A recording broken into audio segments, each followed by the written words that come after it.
Yeah. It's so unnatural. Oh, do you need those? We take all those? Yes. Okay. Yeah, one of each of those. No. He came in a little late, so he missed my directions. So there's, as is true of this particular book, which is why I don't use it as a textbook. They put so much filler in it because they really don't have that much to say. So there's so much in here that's irrelevant. Like if you're an electrician, the electrical chapter is great. But if you're a carpenter or a contractor, a lot of it's not really necessary. So you have yours, right? Yeah. So the terms I circled on that first page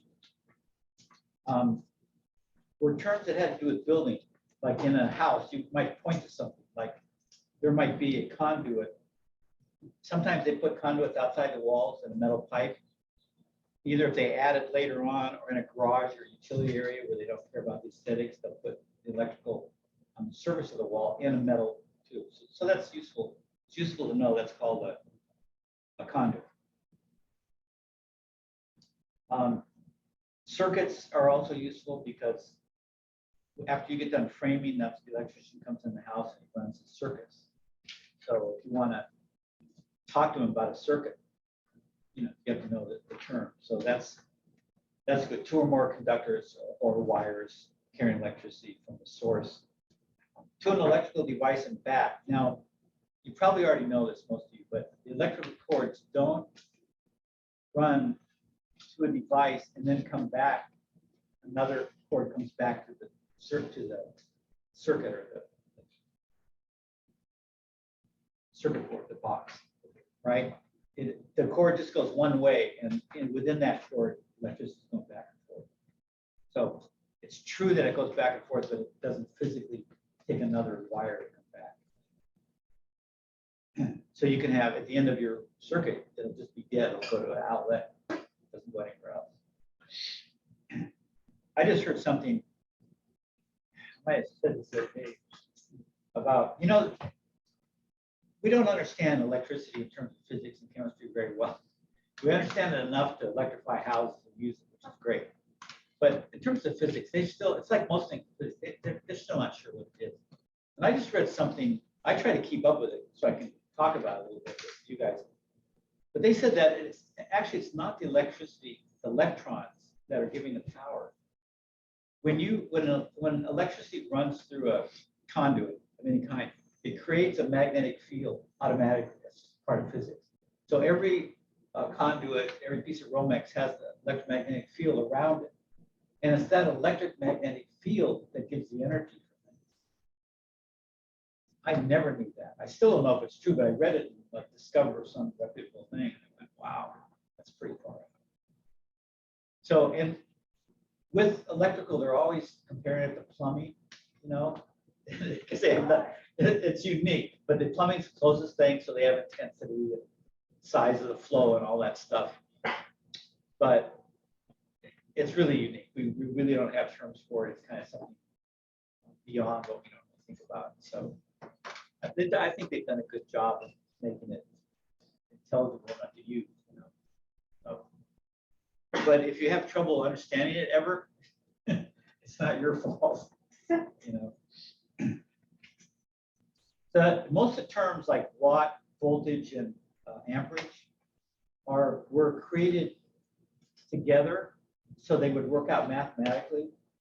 Like there's a formula that connects wattage to amperage, and so those are really abstract terms. They just figured out something that would work out mathematically, and you can do all the mathematics of using electricity from those various things, and resistance is the fourth factor. So all the formulas, in science, they do that. They find qualities that will match up mathematically. They'll give a certain unit to it, and then they'll find out what matches up in another aspect of it, and they'll give a unit to that.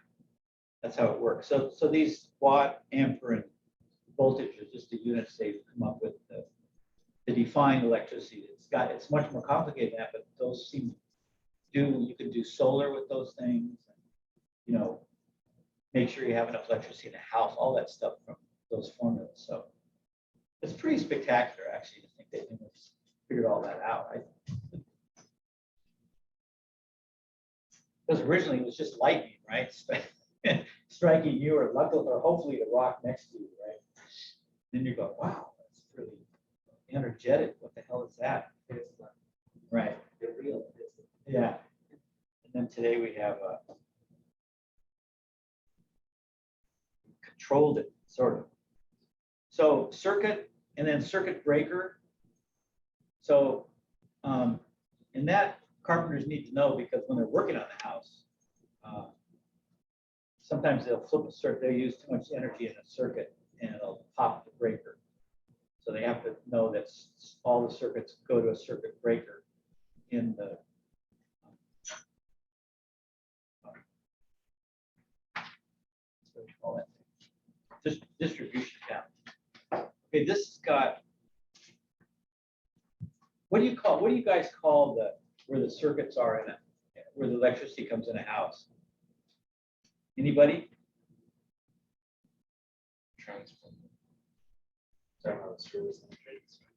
Service entrance is the wires to the little thing and then the pipe that comes down through the meter and then to the panel. So we call it electrical panel, right? Is that what mostly? But it's got like 20 names. So there's a place in here that has all of them. It's pretty interesting, actually. I think I call it an electrical panel, but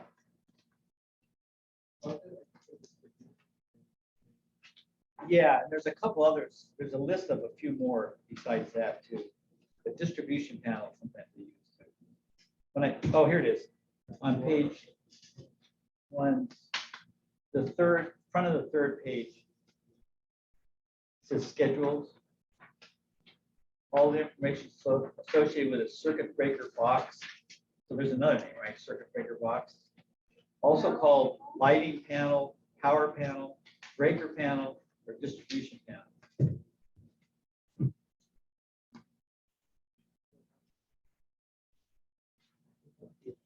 So electrical panels, probably pretty general, that'll work.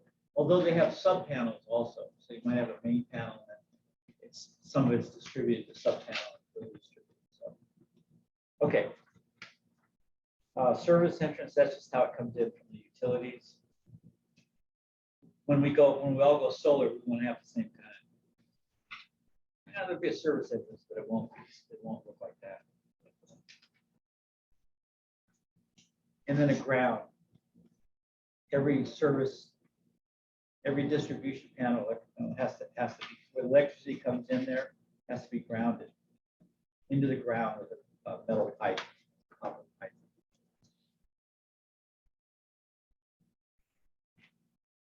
Okay, so we're on the back of the first page.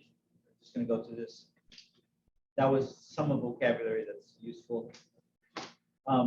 First subheading is ground fault circuit interrupter.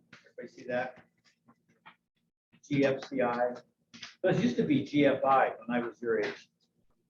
Maybe it more complicated. I always call them GFI. You mean a GFCI? I go, yeah, GFCI. So those are used in wet areas, like it says in here, and I don't know if this code's the same as what it is today or in Santa Barbara, but any outlet that's within 6 feet or it's 6.5 feet from a sink has to be that way. Like you're going to spray 6 feet, who knows? But drain boards get wet. You're working with water, So anything that can have water or anything where the outside drain, like in a garage, can roll in downhill and get close to it, has to be a GFCI. And what those are is they have a little circuit breaker in the outlet itself. So it doesn't have to go into that outlet and then go all the way through the house to the main panel to shut off. That takes time. Even though it's under a second, when you're about to be electrocuted, you want it as fast as you can get it. You want it faster than that. So it's only got to go, if it hits that panel and you're holding on to something or got something, that panel will shut off. It gives a millisecond, but it's pretty quick. It's got a breaker inside of it, in that outlet. So they cost a little more. a little more complicated. Yeah. Do you have any idea why those go bad? So No, I had one put on the outside of my deck a few years ago, and I've never used it, in case I had a radio or something. Who have, nothing's plugged in anymore. So, but it went bad when I had this work done in my kitchen. I went and checked it out, and it was bad. And I asked the guy, and he didn't know why. So it could be, planned obsolescence. or water? Is there cover on it? He said water probably would do it. It would, if water got in, it would shut it off. Right. But it's not shut off, it's just broken. And I asked him, I said, could it be because it was outside in the elements? He said, no, they're made for that. They had a cover. But those things have probably saved a lot of lives. If you drop the hair dryer into the bathtub, it goes off like that. You got a fighting chance of not getting wet. In the old days, just kiss it off. If that dryer went in the tub, just start get the free stove as fast as you can.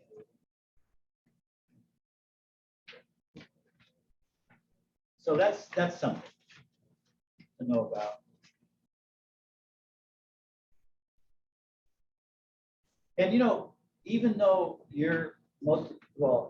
those of you in the building trades now are carpenters, right? Carpenters need to know about some of this.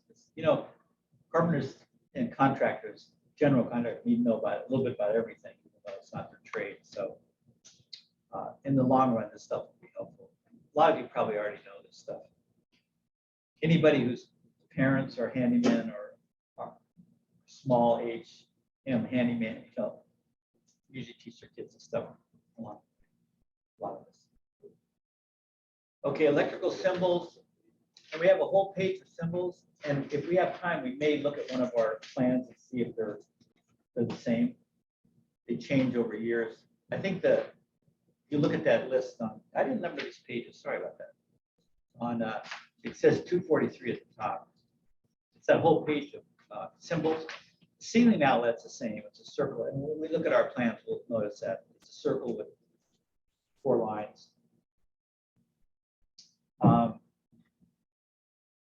I don't recognize a lot else. A lot of lighting's changed and electronics have changed. So on the receptacle outlets, the duplex, which means 2, your typical outlet, that's still the fine. And then GFCI written next to it, that's still the WP is probably still, when it's outside, you got to cover with something. Triplex, I don't know. There aren't a lot of triplex outlets. If you're going to put more than 2, you usually put 4. You usually see a 4 banger there. So who knows? And I don't know if they still will look and see what those on the plans, if they have those. They do have the duplex receptacle outlet split wired, and that's for a switch, so you can switch an outlet. So in the old days, not too old, probably some of you may have them. You had lighting with table lamps. Anybody have table lamps in their house? Yeah. Got 1 or 2. What are those? Could be everywhere, right? And they didn't put things on the wall. They didn't put sconces on the walls, and they didn't put lights overhead. Somebody else was asking for Oh, somebody asked, what are those? Oh, yes. Okay. Just making a joke. Oh. Oh, yeah, got it. Zach, was that you? That's Alex. Oh, Alex, okay. What was the joke? I didn't hear it. It's not going to be funny now because we're I just asked, what are those? What are table lamps? Who uses those anymore? oh, yeah. Yeah. So they used to have a switch. So when you come in the front door, you didn't have an overhead light. In the beginning of the light, you had to light one of those lamps. So it's plugged into an outlet. So the switch, half that outlet was geared to the lamp, and your ball switch, so when you hit it, it would turn that light on. And then they had another outlet below it. It was a duplex, and that was just a regular outlet, so you could plug in something else that wasn't switched. And I think they still have those ones now. That's probably still a symbol for it. So anyway, you get the idea. We don't want to spend a lot of time. So electrical print, this is an interesting thing about these subcontractors. Remember I told you the floor plan has the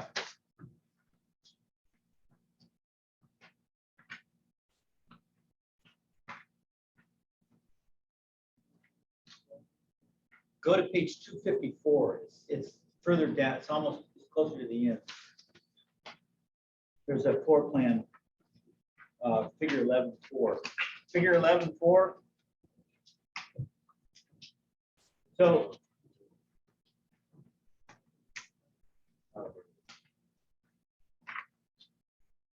actually, that's not the way it's done. Sorry. Well, this one's clearer than the other one that they have on the next page where we were. You can see the outlets, you know, the circle with the two lines touching the wall. And you can see the overhead lights like A on the upper left in the middle of that bedroom. But they don't usually put the circuit lines, dotted lines connecting all those fixtures. They don't usually put those. This one has it. And I put it in here because it's kind of interesting. It shows you, you know, you've got circuits, right? You've got a whole box of opportunity. And so there's a logic to it. There's different amperage, different appliances take stronger current. So they have to be like 30 amp or 50 amp. And then the lights and the minor electronic things can take 20 amp. So you have circuits. You used to have fuses that had those written on 20 amp, 30 amp. Now we have circuits that are that way, and you have to put that circuit in. But and so you can put, since it's low amperage lights, you can put all the lights in many rooms on one circuit. It's not a big deal. Kitchen is a big deal because everything takes a lot of power. Your toaster, your microwave, you know, eats up huge power. So actually, you want a circuit for each of those, because if you have many things on, it won't start, you know, popping the circuits. So in a kitchen, you have a lot of dedicated circuits. So, and then bedrooms, bathrooms also will have dedicated circuits. You have things like hair dryers, you know, high, especially in initial amperage devices. And then most of the bedrooms and other rooms just are, you know, kind of. So this kind of shows how they connect them all up. Although I don't know if any of you are going to take the time to look at all the lines.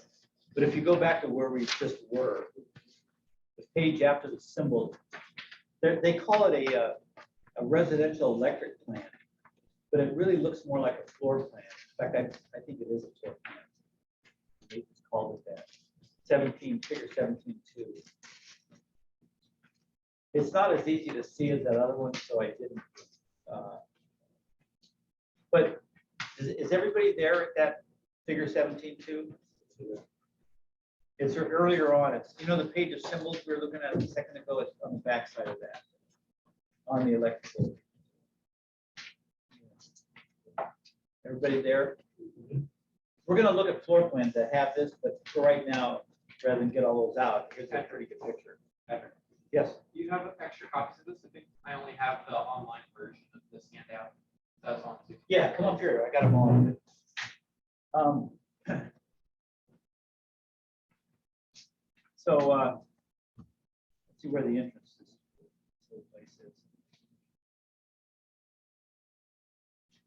I guess, oh, living room. I guess that's the entrance right there. Yeah. Yeah. So see in the center where the living room is? So the entrance is just below that, I assume. Oh, no. Yeah, it goes to the right. It goes to the right. You go on the porch and then it goes to the right, and then there's the front door there next to the bathroom. See that? Yeah. So right where that front door is, and you got to make sure your door opens away from any switches, because if the door opens the same way it switches, you can't reach the switch.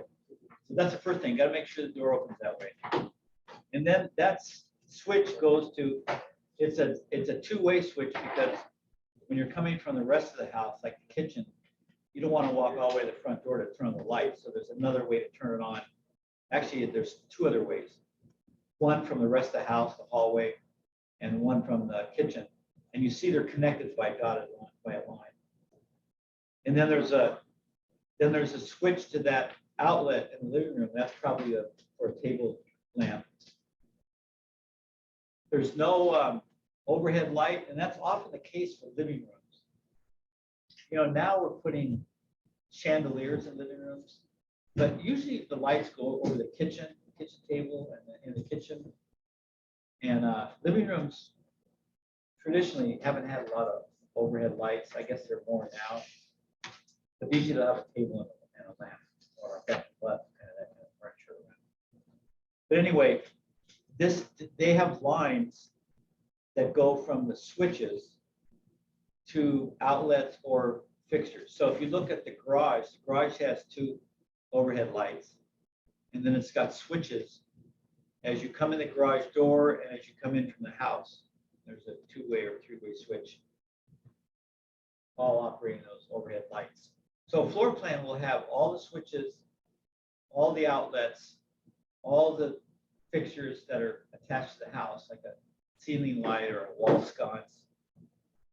And then they'll be connected. And that's all they have for the electrical. In most residential houses, that's all the electrical will have. Floor plan with those things. Because the electricians have a way of connecting their circuits, and they all do it slightly differently. So they don't want to have to do it a way that they're not used to. That's some architect who doesn't know anything about electricity plan. So they know kitchen needs dedicated circuits, the bathroom needs dedicated. And they can look at their rooms and say, okay, let's put all these on one circuit. And they'll make their own drawing from the floor plan on the site. They don't have. So electricians don't have plans that are part of the set of blueprints, except for that floor plan that connects switches with outlets and overhead lights. Yeah. Yes. This is kind of a stupid question, but in the floor plan, when it shows the curved lines to show wiring, is that showing the actual No, good question. And I thought they were dotted. When we look at a regular set of plans, the handouts, God knows where they get these plans. When we look at a regular set, I think they're dotted. I was kind of surprised these were, well, they are dotted. They're they're not even. It's a bad print. No, those are just to show the connection. They're not, yeah, that's a good question. They're not in the ceiling, above going that same way. okay, that makes more sense. Yeah. And that's for the same reason I said, the electricians know where they want to put them in the walls, how many fixtures they want to connect to one circuit. So they'll take care of that. They don't want you messing with it. Okay. So that's probably one of the more important things about electrical plans is there aren't any. They could have schedules. Remember we saw schedules for doors and windows and finish trim. In commercial buildings, they might have schedules for, because they have repetition of things, toilets, urinals, lights, a lot more repetition. So they might have a schedule that lists everything. So they might have the panel schedule, I think is what's inside your panel, electrical panel. There's a thing that tells where the circuits are and what the amperage is. I think that's what I don't think it's anywhere else. So the panel schedule is what that paper that's actually in their box. Lighting schedule, we saw on that, what's Laguna Blanca plans. Remember we're looking at that art studio? So that lighting probably has schedules in that too, because there are a lot of different lights. So schedules, you don't need schedules unless you got a lot of one thing, and that's usually in commercial buildings or huge buildings.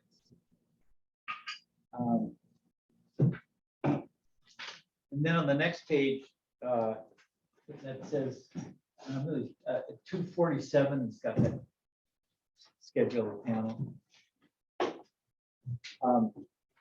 There's at the bottom it says one-line diagrams. See that?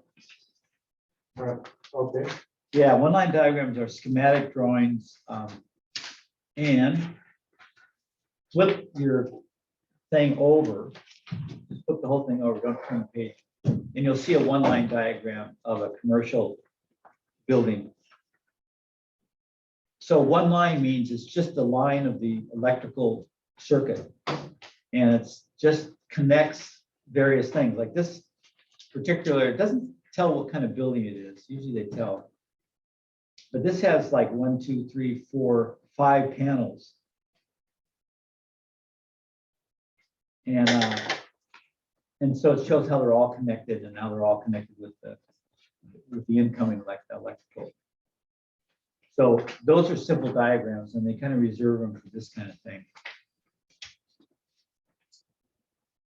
On that diagram that you were looking at, on the right-hand side, above panel B, Yeah. would that, how do you read, like, that means 3 cables, number 4? Yeah, 4 gauge and then a number 6 ground. Number 6 gauge ground. Yeah, that's just telling what those particular wires are.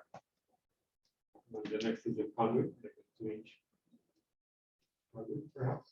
Yeah. I think.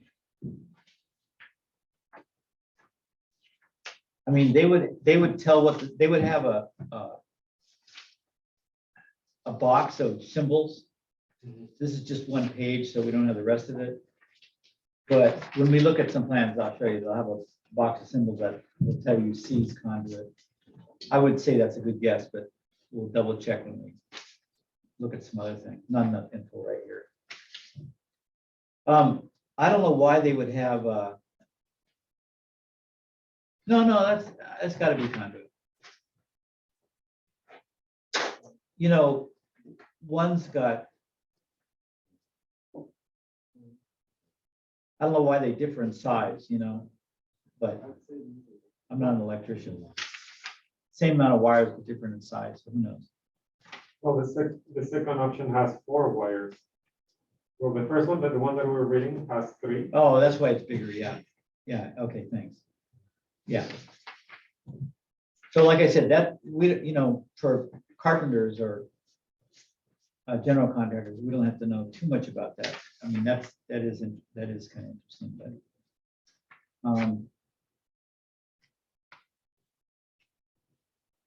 electrical codes, you have an electrical inspector when you do a job and a plumbing inspector as well as a building inspector.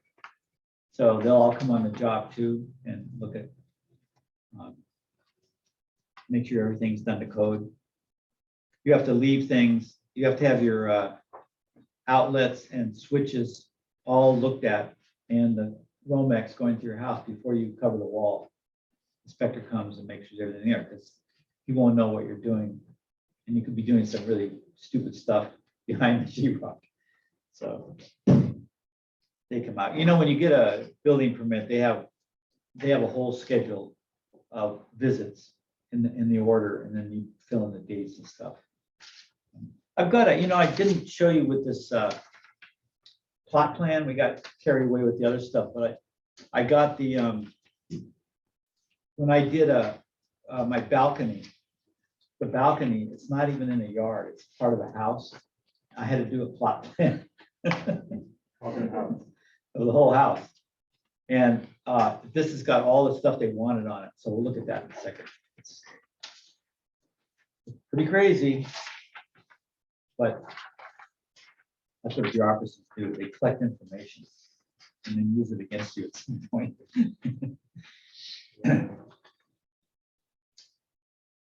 Okay, so conductors, we don't even know about conductor sizes, like Ben and I were just mentioning. Oh, and then on page 249, which is the back of the last page, it shows, Tyler, that figure 11.2 on page 249, it's got a little isometric sketch of a room, and then it shows how the wiring on the wall goes. Now, they don't normally draw it like this, but this gives you an idea of, if there's a doorway, it's got to go above the doorway, right? So it could go, this one, it starts from either side of the doorway and then it connects on a beam overhead or in the joist base. So there's different ways, but it gives you an idea. And then the back page has a solar, electrical. It's also got a good picture of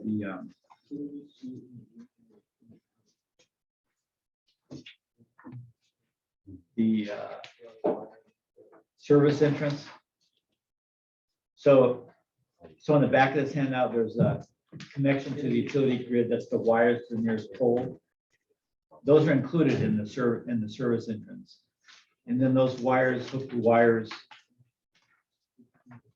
You know, that entrance has to be done by the utility because those wires have to be pulled tight, right, and fastened. It's not just Romex in a wall. These are wires that are coming across a yard or two, and they're probably pretty heavy. And so that service entrance, I forget what they call that thing at the top, but that holds the wires and keeps them. And then there's a big conduit, that goes down through the roof. Most of you probably have noticed this at your house, to a meter. Sometimes the meters in back of the meters on the outside, and because the meter has to be, utility companies sometimes have to inspect it. But they used to put the panels behind it on the inside, but now they're, like I live in a development and actually we share meters on one place and then they go to a panel in each of our homes. So they don't have to be back to back, they can be anywhere. This one shows it fairly close to the, I mean, it's kind of a made up drawing, but the main panel is kind of close to the meter. And then you've got the panel coming from the roof electrical array and batteries. So just gives you an idea of how those things all put together. They have AC disconnects all over the place. And at first they had manual disconnects, but if you don't shut off your solar and utility guy's in the field near your house, and he thinks all the electricity is shut off because he shut off the pole, and your electricity is feeding back in, you can electrocute that guy. So they quickly realized that and they took that away from the homeowner. So the AC, the shutoffs are either in the inverter, so you don't touch, they automatically go. So when it detects when it detects the utility grid not pumping in electricity or taking electricity, it shuts down automatically, so you don't endanger people. So that's gone through a couple of incarnations. So a lot of these old pictures have a lot of shutoff valves all over the place, but Not anymore. not anymore. They've made it a lot safer. Required for certain things, right? Like air conditioning unit. Oh, yeah, yeah. You can have shutoffs. Yeah, you have shutoffs for everything with your, yeah, with your circuit panel. You can shut off everything. But and originally this was a separate box coming from your solar, and you would have to shut it off when you knew there was a power outage. But you know, who can depend on that? You might not be home, you might be on vacation, or you might just be stupid or in a drunken stupor, or who knows what, you know. Having just taken a couple of tabs of acid, yeah, you don't know what electrical panel from your garage door. So yeah, so they took it out of local control. That was probably a good thing. Okay, let's go on to plumbing, and then we'll look at all those, look at the plans and look at all those examples instead of going back and forth. So you got a plumbing, did you get all those, Tyler? I think so. So plumbing, Yeah, I did. unit 15. So I used to teach that there were two systems, supply and waste. And that was always wrong because there used to be gas. Gas is a separate system and plumbers do that. So, so now there's three systems, but pretty soon it's going to go back to two because they're not going to have gas anymore. So right now we have the supply brings the water in, and that system is very specific. And then we have the drainage system where all the waste goes out. And then we have a gas. Well, they say a piping system needed for heating and cooling, which has pretty much always been gas. If it's electrical, you don't need any plumbing. It's all done by plug them in. So, and then if it's electrical or gas, a forced air heater, like up in your attic, then that's an HVAC issue. It's not a plumber or an electrician. They do all the ducting and making sure the furnace works. Okay. So we'll look at that in a second. That's the next handout coming up. So plumbing, like everything else, goes in stages. And when you do a slab, that's the first stage. Because once you put a slab, that's it. So you get all the plumbing that's coming, the drains going away from the house and the supply to the house, where you want them in that slab. You gotta find out where all the bathroom walls are and the kitchen walls, and just stuff them right up, and then they pour the concrete around them. And then after that, for both raised foundation and slab, you're gonna do what they call a rough-in. The other they may call it pre-rough-in. The raised floor doesn't have a pre because you can get at everything. So, but then you're gonna put the stuff in the walls, you know, and out the drains and the vents and all that. So that's the next stage. And you're gonna rough it, and you're gonna test it for pressure, and inspectors got to look at that. You know, do pressure tests on the supply, and they've got to inspect all of that, and then they'll put the sheetrock on, and the fixtures will all pop through it. And then the plumber comes at the end after cabinets are in and puts all the faucets and you know, handles and stuff, valves, and so it's kind of a two or three stage process. And it talks about this in the front page. So this is fairly old. I mean, when I got this book when I created the class, which was probably in, I don't know, 2006 or 7. So it's aged. The problem is you look at the new versions or other comparable books and they're always behind. It's just like you guys have used Modern Carpentry, most of you here, and they have new editions, but they don't fix it all. That's why you need a teacher for that, or a builder that's current that can. I'm sure Jim Upgrade was always talking about how the book's behind or wrong. You know, the books, textbooks are national publications, and think of all the climate zones in this country and build different building techniques. So they're trying to bridge the gap to all that. So they generalize and they get things wrong, but you know, that's to be expected. So as long as you have a teacher that's local that can gloss that, you're fine. You know, anybody ever see that building series we had, videotapes? God, you may be the first class I've never saw any of that. VHS? Yeah, I remember VHS. well, we converted them to, we had DVD. school. Yeah. I mean, those huge TVs they had at the corner of the Yeah, I know. room. There's I one in know. there's one in the I know. lab class. I know. Yeah, so we had those, and they had the VCR as a part of it, you know. But it was kind of a hokey series. Everybody used to laugh at it. I thought it was okay. It's pretty hard to do that. Although when you look at YouTube now, it's the same thing. You see people telling you how to do stuff. They're a lot better. You know, all those old forms of media are making a comeback, right? Is that right? Yeah. With all the textures, the VHS, the cassettes. the Why? vinyl. Just nostalgia? Well, so vinyl, the sound quality is way better. Vinyl, I know, because the Yeah. sound quality is supposedly better. But the cassette, If you I compare mean, the cassettes, you do get better, My mom ranges, uses I a think, cassette. like better bass and stuff. You have to- And then the VHS is just with all the video geeks that are doing crazy. Yeah. things. Like rare movies. That's fine. Yeah, Well, you can also, a VHS, you can also splice and work on the tape, right? Right, yeah. So there's But a certain CD, you're kind of edges. stuck. Yeah. But there are people that are diehard CD people that too, that Yeah. swear that that's the best. CDs were great because, well, I wreck all mine, but but if you take, they're easier to take care of. You know, you can put them in a sleeve and that. Whereas vinyl, there were two types of people. People that were the purists with vinyl in my generation, and it was like a sacred object, and they would put it away and they'd put it down, and they, you know, and if you went and put it and it skipped a little, they'd have a heart attack. And then there were the people like me that were just sloppy, and after about 3 years, it was still full of scratches. You had to get another copy. So Right. I have a friend who's really into it. He's older than I am, and he's still got it because he's got a great system. Protectors on all.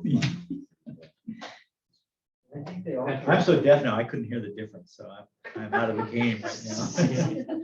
The highs and lows. Although I do love music. We just got some speakers, Sonos speakers, Oh, yeah, My those dad are- used to work there. really?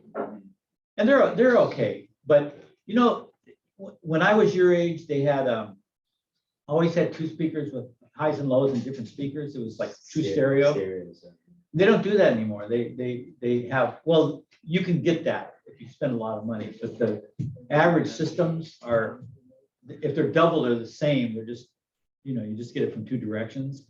And you, like the ones we got, and they're expensive. We didn't want to pay more than we did. But the highs and lows, you can't manipulate that, you know. And I realized that, you know, the music where you need the highs and lows is really rock and roll. It's our music, because that's the most separated music. I mean, you listen to classical music and you don't need it separated. You can hear it's already, the orchestra's already got it pretty evened out. And I was trying to think of music. No, it's rock and roll that really has the most diversity. And so it's interesting, you know. I think rock and roll, you know, or that whole pop music or rock music is really pretty sophisticated music. I always think if Mozart came back, he'd love that stuff.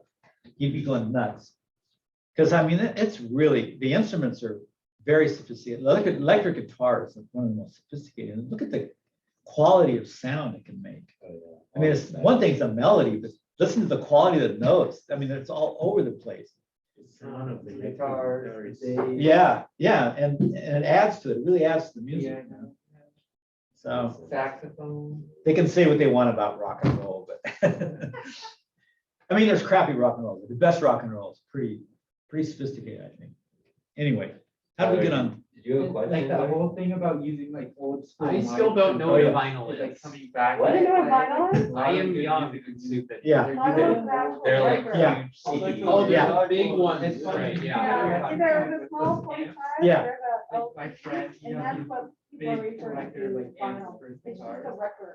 Yeah, I used to have a couple jazz Like ones. some of them do not care. What you think I mean, I don't know, Yeah. I don't really know the terminology of vinyl, to be honest, more like a. Yeah, music's so great, you know. So much you can hear in it. I can listen to songs 50 times in a row and hear new stuff almost every time. you know, and it's- Oh, yeah, okay, so they're the ones that go on How did they record. figure to put that in? You know, it'd be some little tiny stupid And then thing, you can flip and it them really over adds and the play whole thing, Yeah. and you go, how do they even know enough to do There's that? usually That like. was me during somewhere the between the five past and the six songs spring on break. one Sunday, side, Sunday, and then there would be a Sunday, song on the side, laptop. Yeah, Unless they're popular And- songs. Because all the old jazz It's stuff not- was Yeah. recorded on. Yeah. on the Yeah. laptop. So you know, it's a mind blower. If you Oh, really, then you would- I've never, I mean, I And played actually, instruments when I was a Jeff kid, you know, Vinyl. but, Because you've got- nothing as yeah, an 'cause adult, you've got and loads I of the, forgot how to read basic, and Especially in. I was never very sophisticated, but, no, they have YouTube where combos people and analyze sound. music. Exactly. And there's a guitar player that I really You know, love. bass, He analyzed. But I heard a thing the other day And you on know, there's still a Girl couple from records Ipanema. out You know that there. song? Yeah. It's what's that music called? I kind of want to say Philip. Bossa Bossa Nova. Oh, there we go. And I talked about Bossa Nova for a while, and then there was this guy, and he wasn't Hispanic. He was from America, European. But he knew everything about that, and he analyzed. He said that was one of the most analyzed songs in history. I never knew that. Okay, I'll have to check And that they- out. and- had a record Yeah. player, I And he think. analyzed it, and he went on for hours, and it's more than I ever wanted to know that song. But it was so fascinating that you could go to such depth with it. I'll get to that. Yeah, it's. And the scales they played, and they would improvise I don't have any new scales, and they'd leave notes out of the scales Hold on, that Patrick. were customary, and I mean, I'm just going, Patrick, were we talking about improv? I'm a jazz player. I know all about this stuff. yeah, Girl from Ipanema, there's a Oh, guy, Sure, I love this. there's a lot of YouTube where you have experts that know how to analyze music. And I saw this guy do that, and I never heard an analysis so detailed. Oh, really? Oh, It's interesting. very fascinating, but Yeah, it's crazy how. I like the song. When you're playing jazz and soloist, you're Yeah. just making it up as you Yeah. go. Well, these guys would have scales, and I didn't realize you could leave notes out of the scale. Oh, yeah, sure. And so they were doing that. I go, well, it's in a scale of A, but this guy's leaving out this notes. Or Then they, you substitute in. and you don't know if that's because that was a skill they had, and they just did what they could, or they actually knew what they were doing. It's a mix of both. Like you Mix have of My to, mom makes. in practice, when you're doing it, Yeah, you just go by muscle memory. yeah. But there's so much learning and Yeah. training and learning chord theory. Right. I have a- It's pretty amazing. Like the There's stuff even on. Yeah. So, yeah, It's the same So- with Buena Vista Social. I Club. Have you heard? What's that? of Buena Vista Have you guys- Social Oh, yeah, Club? yeah, yeah, yeah. Down or- Oh, yeah. Yeah, you know, Afro, yeah, but broader, Afro-Hispanic, I don't know if there's a category, but you know, because it affected South America too, right? Not just the European, but all those, that combination. You're gonna have to go to the bathroom. You get Native American and African and European together, like, Peruvian, well, you know this, what do you call it? Condor pasa. Yeah, Peruvian music, you know, I mean, it's probably all over, but we tend to associate with Peru where they have the pipes, where the pan pipes they call them? Zampoñas. Yeah. And like American artists have used it, like Simon and Garfunkel used in one of their songs, some of that Peruvian. But a lot of that is European influence, right? I mean, I used to think it was all indigenous, but a lot of it was mandolin in it, right? Which is a European instrument. There's Spanish influence as well as Native American. Yeah, I mean, there's a similar instrument as the mandolin. Oh, yeah, That is yeah, indigenous. right. Very much. So, yeah, that Small influence, guitar, it calls, yeah. the name is charango. Mm. That's Oh, the yeah, same. yeah. That's almost the size of the ukulele, but it has 16. Yeah. They call it guitarrón. in Uh-huh. Mexico. That's great. What do they call it? The small one, the small one. They use it a lot in mariachi and. Hmm.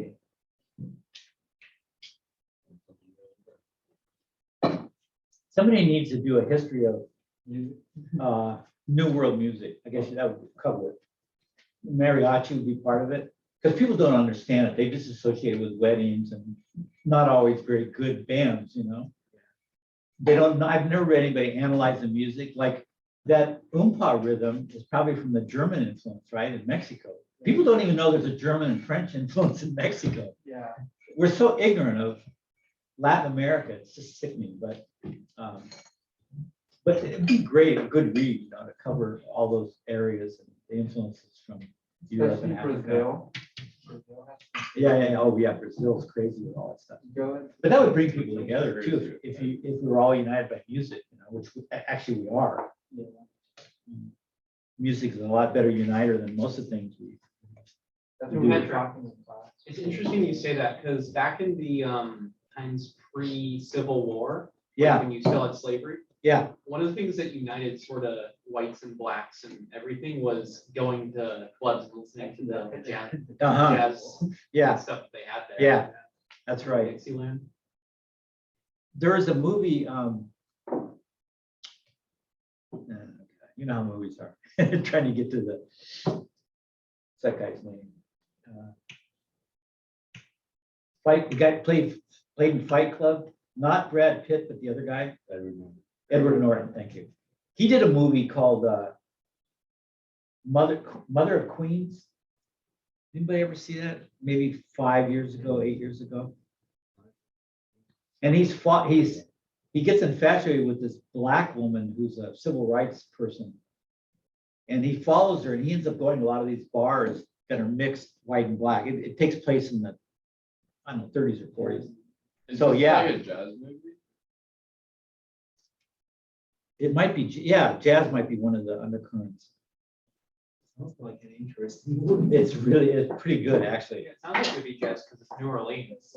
It's like the birth. Yeah, it's in New York.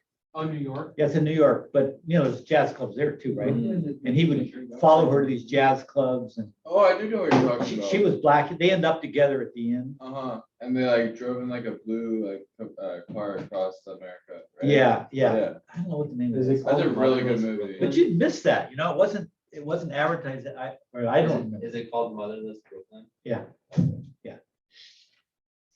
I have close mother in New York. It's pretty close.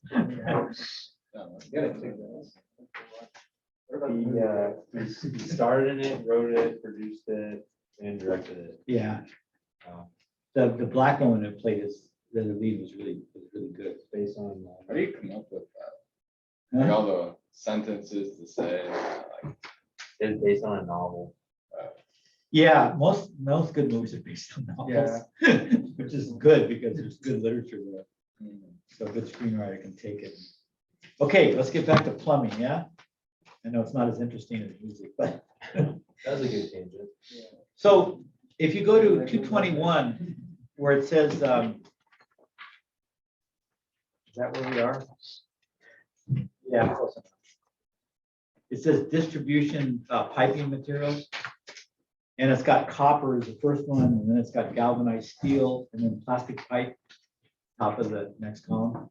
And that's all changed now. And copper has been dominant even over galvanized steel. They've been using less and less galvanized steel and brass only for special circumstances. But now copper is pricing itself out, it's just too expensive now. And the plastic pipe, we had plastic pipe that could have taken over like PVC and ABS is that black green pipe and PVC, but then they found out that both those were not really safe for water, that they sloughed off chemicals that were cancer producing. So they outlawed plastic. So then we're stuck with copper, which was okay for a while, but then it got too expensive and copper corrodes and requires a certain amount of maintenance. And it's actually a lot of work, right? To solder all the joints. Every time you go in a new direction or change the size, you're got all that soldering. And then they came along with PEX. Yeah, you've all heard of that. And PEX is a plastic that's polyethylene, which is what they make visqueen or plastic, film plastic. And it apparently is the only benign plastic that we have now. It doesn't have the dangerous products in it. So anything that's polyethylene, as far as we know today, is still okay. So PEX is fine health-wise. And that's taking over because it's cheaper and it's more convenient and it's faster. There's a little bit of a learning curve because there's a few things that, it runs on a, what's that called? Yeah, it runs on a manifold system. So it takes getting used to, I think, for some plumbers. But Jim, I don't know, Jim probably talks about it because I think he uses it in all his places. He's pretty familiar with it. So yeah, so copper and PEX are pretty much the things now. Copper is just so expensive. And we should stop using it for pipes because we need it for electronics. It's going to run out. We should stretch it for just electronics. We should get off electronics too. That's another. It really doesn't matter because eventually we're going to run out of resources. The sun's going to go supernova, and that's going to be it, right? Now, maybe if we get our shit together, which we haven't in 10,000 years, we'll get off the planet somehow, go to Mars and find another livable planet. That could happen. Looks highly unlikely at this point, but we got a lot of time. The supernova is not due for 1 million years, so who knows? But eventually it's all going to go. So why do we want to save resources at all? Why not just use them all up in the next couple of generations? If you have families and you have progeny, kids and grandkids, then they're going to have families. So that's one reservation you have. Well, we would like some stuff for them. And that's a good thought, right? But then that's eventually going to run out, even though you have that thought. At some point on the line, everyone's going to keep having that thought, but then they're going to go, there's just nothing left, which even if we conserve it, there's just no more of this resource. So it's kind of an interesting ethical problem, how worried we should get about conserving resources. I think that thought process is why people are having less and less children. Yeah, maybe. Yeah. In development. That and bringing them up into the insane world, that has a little bit to do with it too. And also the cost of having children. And the cost, yeah. What they can afford. But I've had people tell me, a lot of young people, they don't want to bring kids into this kind of world. So I don't know how widespread that is, but it is definitely a sentiment out there. And it's not just, we've been doing this for a long time, but it's all being exposed and coming to roost all at once. So we've been guilty of a lot of this stuff out of ignorance for a long time. And, that's just the way life is. But now that we're exposing it all, it seems like it's all coming together at once. So I don't know, I'm reading a lot on, for something I'm writing on, this is what happens when you get old, I can't remember, anarchy, which has a bad name. It's always considered revolutionary, but it's not. You know, there's whole schools of anarchy that are peaceful. It has a strong name. Yeah, and they just don't want, it just means no authority. They don't want people having unnatural authority over your life, and especially stupid, crazy people. And all of our states, whether it's democratic or fascist, all have a huge grip on our life.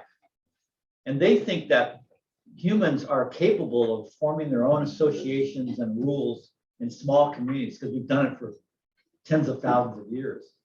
And we're still capable of doing that and having it work great. And there's actually anthropologists now who are looking back into old civilizations, realizing that there were as many anarchistic setups as there were states in the last 10,000 years, equally as many.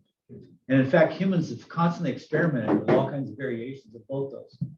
And we didn't know it because we've sort of been looking with this set view of, you know, it's going to be a state, it's an early state or a proto state or what.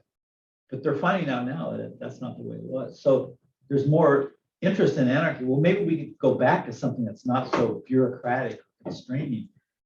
And the bureaucracy is really bad now. And I think young people growing up and seeing how hemmed in they are by the government and that, you know, it used to be conservatives didn't like that because they wanted to do stuff that was not always kosher. So they didn't want the government telling them not to do it. So we want that. But people that weren't doing bad things also don't like the government because it just makes life harder. You know, you get a fishing license, it's like takes an arm and a leg. Or blow the shit. Yeah, exactly. So I think young people may are reacting to that too. You know, that kind of way. It's really. Why do you need a license to fish anyways? Never got that. Well, Like, it's it's not like a driving license where I have to show. that Because we can't charge enough tax to cover what we decided we need. So you've got income tax and then you need more money. So you got licenses. It brings in a lot of money. It's not fair because what they do with that money is usually they waste it. Use it on stupid things. We all know that. Well, Anyway. I don't like paying $60 a year to go fishing. Well, I know. I mean, multiply that by all the things you do, you know? It's pretty onerous, I have to It's a say. good thing that none of the lakes I fish at check my license. Right. But that's something probably we could all agree on, you know, going forward. We're having trouble finding things common things we can agree on. I think we can all agree on less government in certain ways. Until we stop polluting and being assholes and trying to hide it, we'll still need government to, you know, to make sure that doesn't happen, but. The issue I think is more, we need more representation in government, because right now there's so many. Yes, that's the other part. We have so little influence on government and everybody's starting to really realize that. Yeah, there's so much money in politics right now. You know, it's always been that way and we're just starting to rebel again. Isn't that amazing? That's what the anarchists were. If you read early anarchist stuff, they describe what representation in democracies is like. If you read that, it's 200 years old. It is so exactly appropriate for today. It's not even funny. And then you start going, gee, do these guys know something that we're missing? And they did. Che Guevara, and there's a lot of like the Zapatista, you know, their whole recent movements and God. There was this, I think, was she running for senator maybe in the primary elections this year? Yeah. And the first thing that got my attention from her is that she said, "I hate Citizens United" as a ruling, because Oh, yeah. that was the worst decision Yeah, our yeah. government ever, and not the worst one, but one of them. They close. Who said that? Yeah, Who said that? I don't know. She didn't have a party preference, and she was going for senator. I actually voted for her. Yeah, the You know, election, what's interesting is the election stuff was really interesting this time. Didn't you think so too? The blurbs? And you know, Half of them were nut jobs. This is great. Well, that's true. It's always that. I think most people don't understand what the law of Yeah. Citizens United is. Yeah, I mean, they just hear Citizens United, they think, oh, we're all for America, but that's Yeah, yeah. not the basis of that law at all. No, that was the one that Citizens United, was that the one that was the one that ruled that, Dirt money. hmm? It's about dirt money. Yeah. Corporations can. corporations are people, are Yeah, individuals. that was the one. Oh, God, yeah. Which, no, Yeah, unfortunately. As a teacher swears and brings up revolutionary ideas. That's the one that, Mr. What? Powell, that's his Oh, okay, baby. okay, yeah, it'll be recorded. Yeah. You might not be able to hear. it. No, it's still, the sound's still good, you guys? Zach, Alex? Yeah, we can hear. Yep. You know, So- Mitch McConnell's number one. fan. Because What is one the thing about most film industry used? is He's the president because of his sister, you Nowadays. know, and I think he's. For. I think it's water. copper and He's- PEX. he's tied For to supply, oil to money, water. Probably. And, yeah, so And it's, PEX, the, everything. yeah, PEX stands for poly. See you guys. Hang on, are you talking about inside the You house have to or outside play the with house? him. Like, Because I But think you if know you're the just thing talking about about general Powell, water, since Uh-huh. it'd probably be. Minority easy to leader and contract. majority Yeah. leader, Yeah. he collects all this money from the. But if Oh, you're no, talking- farmers, if you're talking about farmers, inside- No, but it's potable, And then. water that people him drink. being the Yeah. chairman Bathe in camping said, glass. Right, but if "Okay, you're just talking what do I about wanna overall, support?" the Yeah. water moving material. Yeah, if you're talking about Right. gardening and horticulture, that's all So about. there- Oh my gosh, Like, so much. you know, if you were a Yeah. serious- But if you're talking about inside the house. Inside house is. Never Oh, got any money. Copper and PEX, I would say. It's so sad. You know, there's old systems that have some But metal, it's like a some, necessary evil. what do you call it, galvanized steel, but they're I not mean, using without that. them, without new. voting. It's Not very common. And the sad thing is now we're never gonna They- overturn. it's against the law now. Citizens United. All the You plastics know what? have I don't believe that we'll overturn it. chemicals Dude, that and I heard her say slough there's so off, much you know, they research on separate this, from that, the hard a lot of, pipe and they get into the water. And you know, so Like many PEX, conferences about you it. can just- PEX Going is to a the- clean plastic, doesn't have. What's gonna change is. And it's very everything convenient, you know, you can bend it, it's flexible. You know, that So you law bend it around is corners, you don't what need to ruling do a the couple way. of, So Coupling. it's Well, I better. mean, now we've shown that. yeah, they couple, they have a Ruling tool that doesn't just matter. preps it, Right, you know, and it's that's what I'm a pretty saying, that smart if system, they'll citizens probably keep united, getting better. It will come down. And they And it will last come longer. down. And they last, by yeah. Not Yeah, copper is so Law, vulnerable but to by water vote. content, you know, by vote, if you have by, calcification or certain things in the popularity water, and, it'll, maybe legislative votes, it will be, Yeah, yeah. it will be implemented at one point or another. okay, Yeah, I so guess we'll see what happens when let's they get turn back to on. the school It's a system. scary time, isn't it? Well, you are world citizens as well as construction technology students, right? So they sometimes call a drain system a DWV. Yeah. You know, a lot of these are old school and they may not continue a lot of these names because they're just kind of clunky, but the reason they have that is because they want you to realize it's not just drain, but it's waste. Because there's different kinds of drains for different kinds of waste, and it all has to be vented. So if they call it a drain waste vent system, you'll keep all that in mind. So why do we need vents? Anybody? As the water moves inside the pipe, the space needs to get filled by air. And at the same time, it hits the sewage generates gas. And it just makes- Yeah, good point. So two points. It exits some of the gas. We have other device, a trap, which we'll talk about in a second, that also isolates gas. And it keeps the gas going out the vent. And then also it's equalizing pressure. So when you have closed water systems, sometimes you get stopped because they get pressurized, and so you need air from the outside to balance, to break that up. So the system's was designed a long time ago. I've never looked it up, but it's ever since I've been alive, it's the same system. So they've got it pretty much figured out. They'll find out the chemistry of some pipes and trade those, but in terms of the venting and how close vents have to be to the drains, all that stuff's been worked out. It's pretty decent. It's all in the code. And then you have to have clean outs. So because drains can get hair, especially drains of families that have women with long hair, like my Japanese wife who has long black hair, the drain, they get clogged up. So you need usually you can take care of it from the fixture, but sometimes you need to clean it out. You need to get into the big part of the drain. So the law requires you to have access to the drain system at various places. So those are called cleanouts. And, people seal those in the wall and bury them, because they're inconvenient, but, and, they're not used very often, and maybe people can go through a whole lifetime without using it, but the law requires them.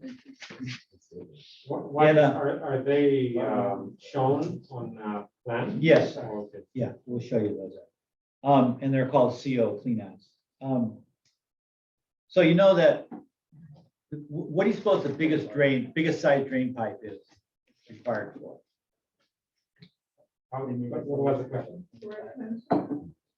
What? You mean the largest drain? The largest like diameter residential drain or- pipe is gonna be the toilet, solid waste. Yeah, I didn't word it right. So in a bathroom, the wall behind the toilet is usually 6 inch, 5.5, 2x6 wall. All the other partitions in the house don't need to be that. They can be 2x4. But you need a pipe that's, I forget what the requirement is, but it's bigger than a 3.5. It's probably a 4 inch pipe. 4 or 5 inch for a drain for toilet. Yeah. So you have to have that big wall. I mean, you can do a double wall, but most people just have a 2x6 bathroom wall. So that's something as builders that you need to know about. But that'll be on the plans usually, But if you're working for yourself, I like in my house and when I design places for friends, bathrooms, I put towel shelves into the wall so they don't stick out so much. Because when you fold towels in thirds, like bath towels, they're still pretty wide, right? So you'd have to have a 1x10 shelf, and that sticks way out in your room. Bathroom is usually too small anyway. So I put the thing, I notched the sheetrock and put it right into the wall. So if you have a 2x6 wall, you get a whole 5.5 inches. And say it's a 9.5 inch, 1x10 shelf, and you've got 5 of them, you only got 4 inches sticking out past the wall, which is not very much. So it's really, at the bathroom at Yukari's, we did that too. We put all the shelves into the wall. So that 6 inch shower toilet wall really helps. You get a lot of depth with that. How did that job turn out? You never showed me. Great. Yeah. Great. What a can of worms. Yeah. They had trouble with the drainage. And we thought we'd have to tear up the shower pan. Ooh. Yeah, but they would have done it because if it doesn't drain right, it's the tile person's fault. Right. But it turned out that the lip of the drain was a little too high and it couldn't jump it. So we just took that off.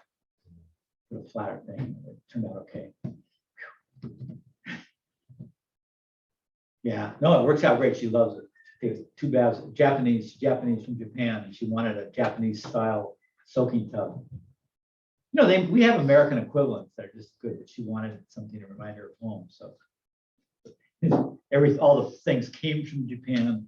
Oh. The instructions were all in Japanese. There was a place down in Orange County that was the distributor, so we called them and they had translators. And we go, what does this mean?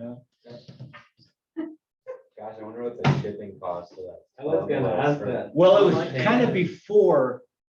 It didn't even get delayed that much. It was right at the beginning of the delays, so it worked out okay. I mean, I wasn't gonna do it. They're friends of mine. They're friends of my wife and me. I was giving them, interior design advice. And I was gonna have one of my students who knew a lot about cabinets and bathrooms do it. And at the last minute, he got a job and he couldn't do it. He called the week before he called me. Oh, no. So I couldn't get anybody. So I just did it myself. So I did all the demoing and the cabinets and everything, which was okay.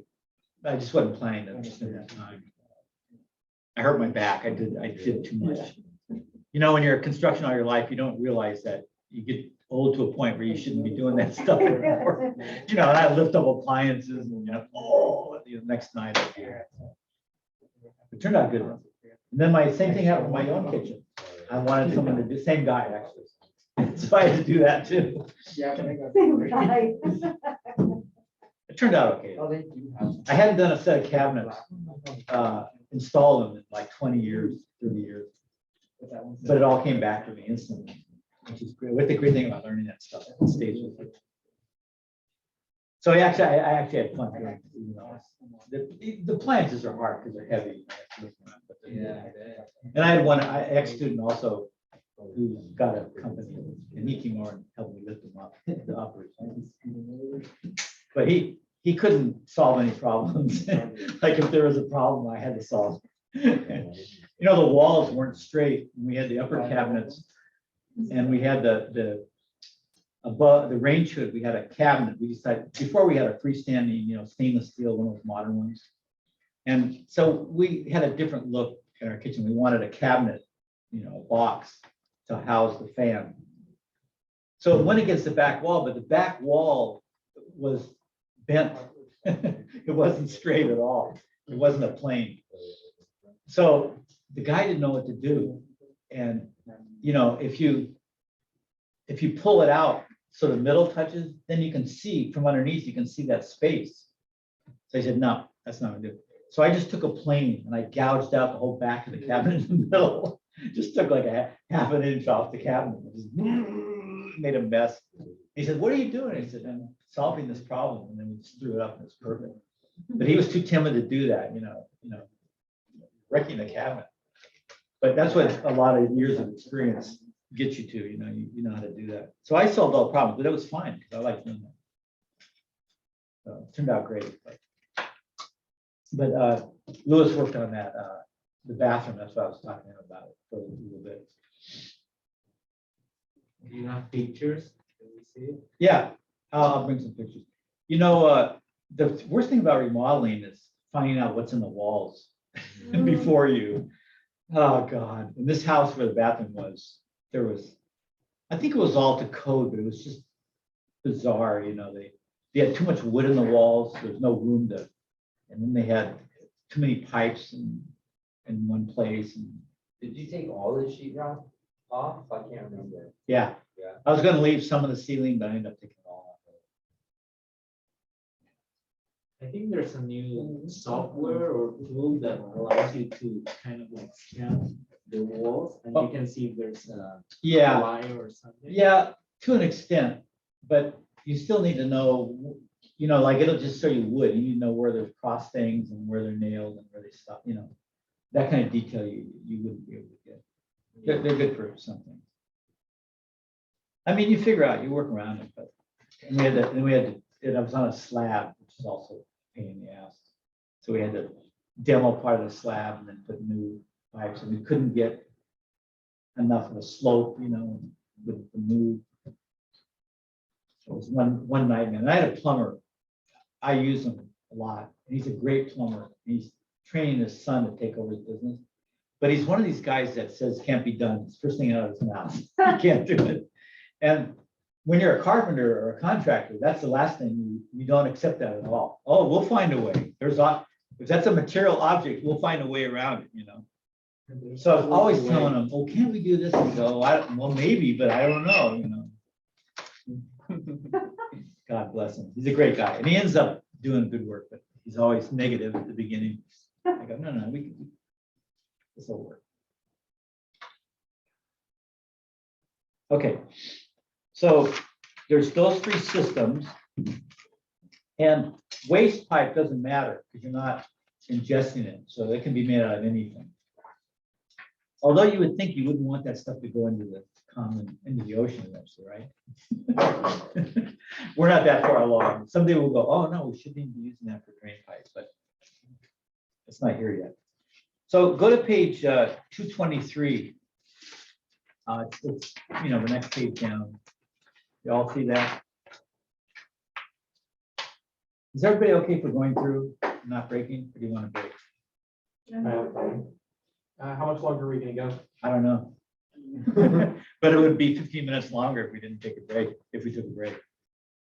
Let's take a 5 or 10. Just to, You want to take a 5 or 10 now? Stretch your legs. Okay, that's fine. Okay, quarter rub. Yeah. Sounds good.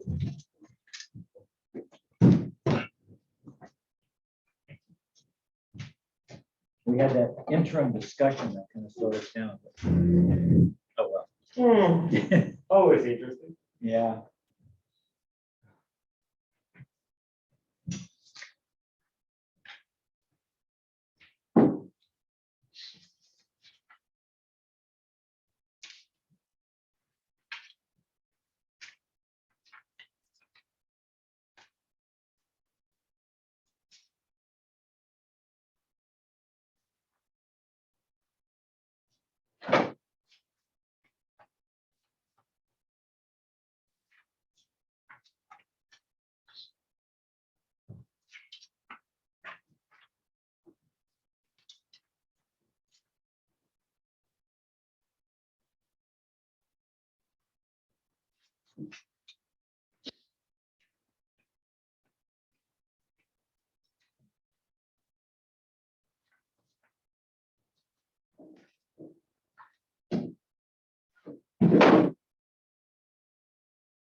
Patrick, is that okay if I took off at 8:30? Because I. Sure.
So Ben, you've had the math class, right?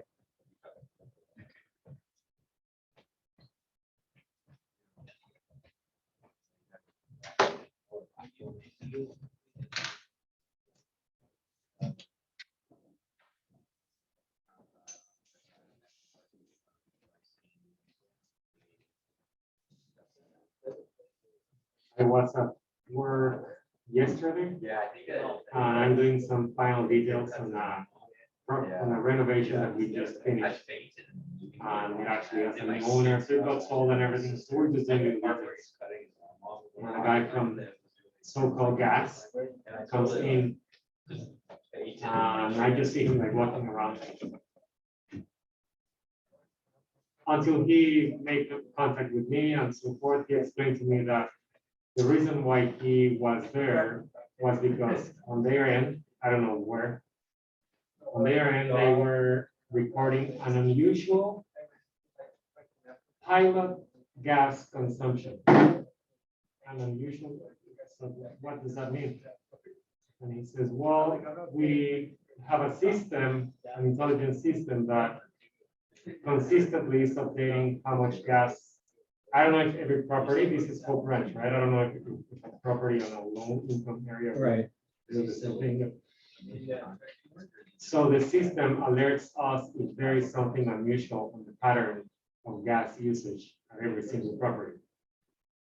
And it tells us that there shouldn't be certain periods of time of the day and night, there's gas consumption that shouldn't be happening. Yeah. So he found the leak. Oh, it's a leak? But fortunately, it wasn't an external lantern. It was just like a decorative thing. Yeah, wow. So he shut that off and he said, I think the leak is here because I sensed with my detector that it's somewhere here in this corner. If you want to fix it, that's fine. If you don't want to fix it, that's fine. But we need to shut it off from here. Oh, yeah. But I was amazed at how their system works. Yeah. And how can that prevent accidents, right? If that is happening inside your house or inside your walls or whatever it is, and you're not noticing it. Yeah. Well, you know, if it's inside a wall, by the time it gets to the outside or near a flame, it's pretty dissipated. So it's probably not enough to hurt you lung-wise or explode. Okay. I think that's often the case, but you know, if it leaked right in back of the stove, like say it went into the wall and then that was real close to a burner, Right. you know, it might be different. Yeah, utilities, I mean, they cheat us, but aside from that, they know a lot about all that stuff. You know, it's really amazing. They have really smart systems now. They tried, they tried to make, this is another interesting thing, I just thought of it. They tried to make those smart meters, the electrical, when we started, when solar started expanding. And they want to monitor people's uses so they can manipulate it. So like during peak hours, they make sure they have enough. But people didn't want them knowing that much about their lifestyle. So I don't know what happened to that. I don't know if it died out or it was about 5-7 years ago. They really made a push to have everybody replaced with smart meters. I'll find out where that ended up. The bureaucracy, we don't, for probably good reason, we don't trust the government to come in and take certain data, it's like, it's like pot growers, they did that with pot growers, the electrical demand. They have a huge inordinate amount of electrical at night for grow lights. Yeah. What's that one light? That's how people used to get busted, right? Or Yeah. like in snowy places, they would have no snow on their roof. Yeah, you gotta really, yeah. Is that because of a heating system or something? Because the lights produce heat, so the snow. melts Oh, off the gotcha. roof. Yeah, the smart ones figured all that out, and the others just got busted. My boss has like all that system, because he has like a whole greenhouse with the lights and stuff in the Right. system. Right. It's like the top of the hill of our town. Everyone can see it, but he never got busted or anything for it. I mean, it's legal now. The Yeah. mountain plants that Right, are there are legal for like the amount of people that are living on the Right. property. right. But it's just insane. Like he told me he's growing it for Medical purpose. Some people do it the other way. Yeah, I don't care. Especially in, like a small town like that. Ours. So, so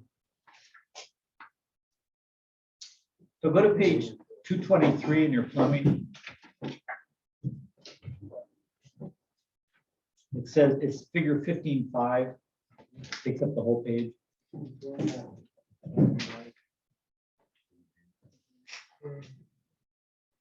So is everybody there? Yeah. Okay, so this is called an isometric drawing, and that means that it's at 30 degrees from level. So the lines going, from left to right are going up a little bit, and that's at 30 degrees from level. So isometric drawings are at 30 degrees, and it just gives you a third dimension.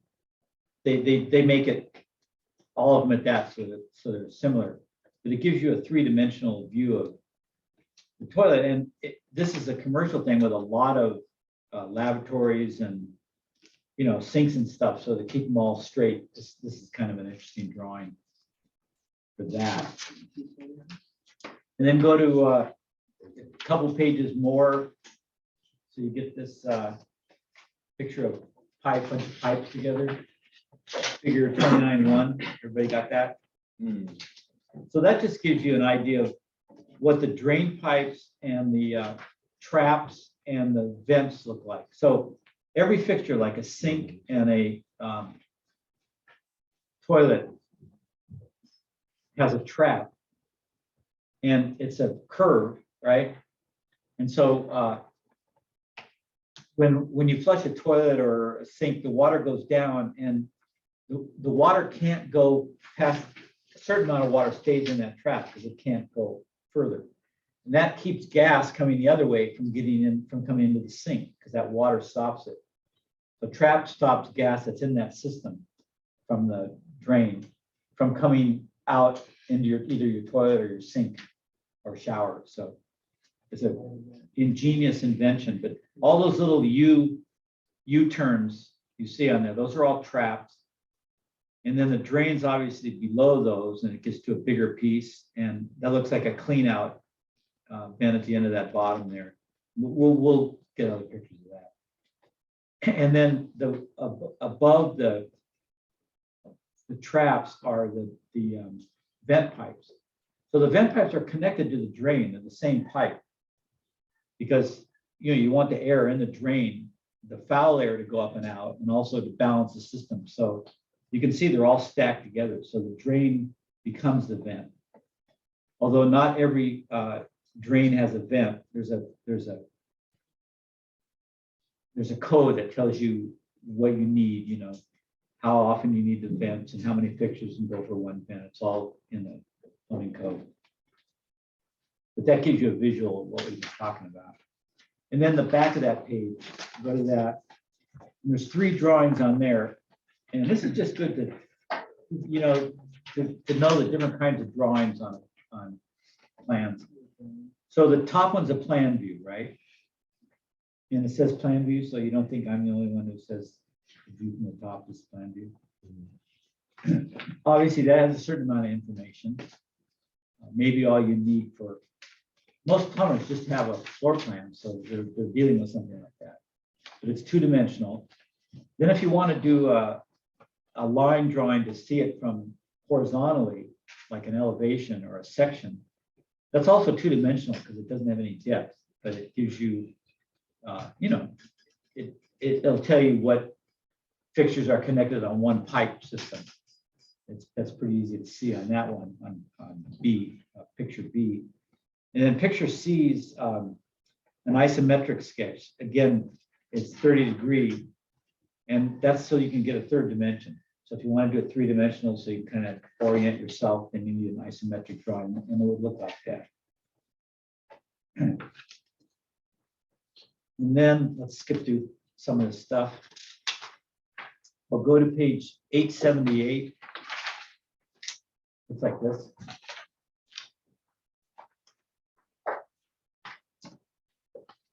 And that's a hydronic, called a hydronic system. And if any of you have lived in New England, I know in my other class, last class, we had a guy, Alex from New England, but that's how they heat their homes in a lot of places, is with a hydronic baseboard unit. So in New England, they have what's called a furnace rather than a hot water heater or a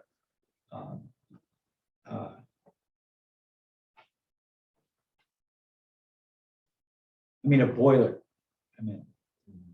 So we don't talk about boilers here. We have a furnace, and we have a hot water heater, right? And they're separate heated. But in a lot of places, they have a boiler that cooks up hot water for whatever use, and then it's drawn out for different ways. So in New England, they'll have a boiler in the basement, and they'll use it for hot water, you know, domestic hot water for the hot water heater. And then they'll also use it for this hydronic heat. And they just do copper pipes from that boiler, and it goes around the perimeter, you know, baseboard, so it's just a foot off the ground of all the rooms, or the rooms you want heated, but it's usually most of them. And then it comes back to the boiler, you know, after it's run. And the pipes have these fins. They're like aluminum plates that kind of, the pipe goes this way, and then there's all these little plates on it, and that they collect the heat. And those things are great. They're as good as any other kind of heater. They're as good as a radiator, and they're quiet. They don't make all that same kind of noise a radiator makes. And there's no steam blow up problem like radiators sometimes have. And they have nice covers to them, you know. So people complain because they can't put furniture right up against the wall because it would be against that. You know, so you come a foot away. But I lived in Maine, and I had these in one of the houses I remodeled. I lived in, had this, and I actually extended it to the place I remodeled, and I loved it. So we don't do it here. It's not cold enough. I don't know if they do it. I know New England's cold, and I happen to live there. I don't know if they use it in the rest of the North United States or not. Do they do this so the piping won't freeze after any reason? Well, they do it. It's inside, Yeah. so it won't freeze. Yeah, Right. right. Yeah, they wouldn't put it inside a wall. Yeah, it's all, you know, connected, you know, just inside the wall, so it's always protected. It's I think it's one of the better units. I'm surprised it. Well, it may be in, you know, like in California, up in Shasta area, or someplace where it's really cold. I don't know what they do up there, but maybe they do that.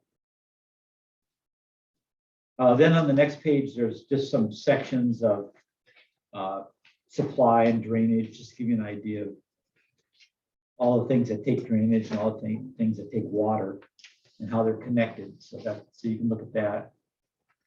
Then on the next page after that, there's an elevation, we call a section, and a isometric to give a third dimension of the same kind of thing.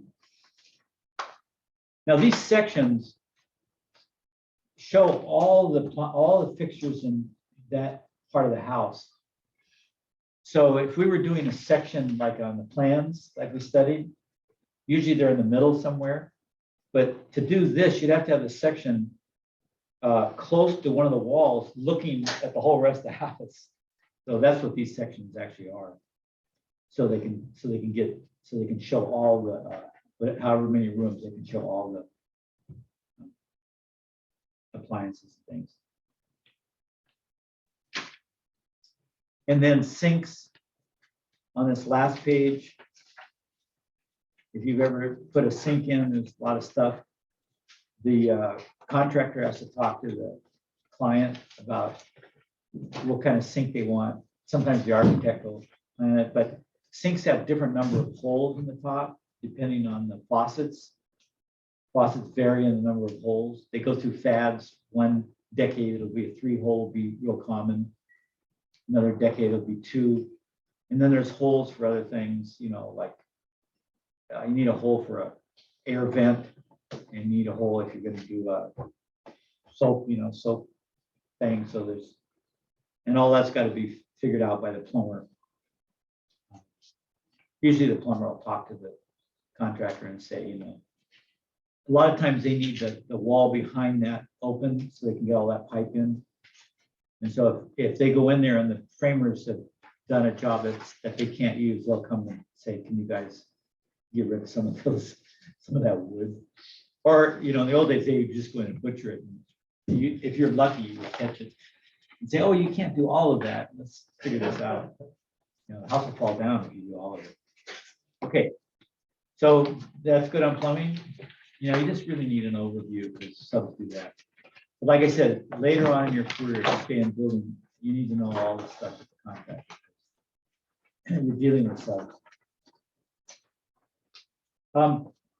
HVAC is probably the mechanical system that's changing the most. And it'll change a lot when we get rid of gas altogether, because the dominant heating system was forced air with gas furnace in America, with, you know, ductwork all over the house. And if you get rid of gas, those same furnaces, if you get electric ones, are much more expensive. So, you know, electrical heat's expensive because it's resistance. You make the conduit that the heat goes through, you make it a material that resists the flow of electrons. Copper is an excellent carrier of electrons, so everything's out of copper, they just whiz through it. But you can put other things in it. You can salt the copper with things that'll stop it from going. And when it can't go, when it slows down and stops, and the energy's got to go somewhere, so it creates heat. So like an electric light's that way. It's got a little filament, and it just heats up, you know, and then pretty soon it turns into light. And that's why filaments are hot. You know, usually in a chicken coop, because it's, you know, that filament that goes, part of that energy goes into heat. Hey, Patrick, Yes. with the new mini split units, Yeah. right? I've used them for cooling before, but never for heating. Yeah. Is the cost about the same Well, I was just going Or to is get it into that. more Yeah. Because for heating? I was going to say the furnace. The thing about, let me finish with furnaces, then we'll go on to that because that's kind of taking over. Yeah. The thing about a forced air furnace is if you remodel your house, you know, those furnaces are engineered. The HVAC, well, HVAC stands for heating, ventilating, air conditioning first. I keep using the word, but it's heating, air conditioning, and ventilating. Those are all kind of a unit of work. So they call them HVAC systems. So they're engineered. They have, you know, engineering books, and they can do shorthand, but they all have to do calculations for the amount of hot air, the amount of room you're using hot air to heat. You have to have ducts that are big enough to take that air in a reasonable time to heat that room. And then the air returns also. So it's distributed and then it comes together. So you have to coordinate all that. Or otherwise it'll be imbalanced. You'll have too much hot air coming there and not enough cold air to balance it out.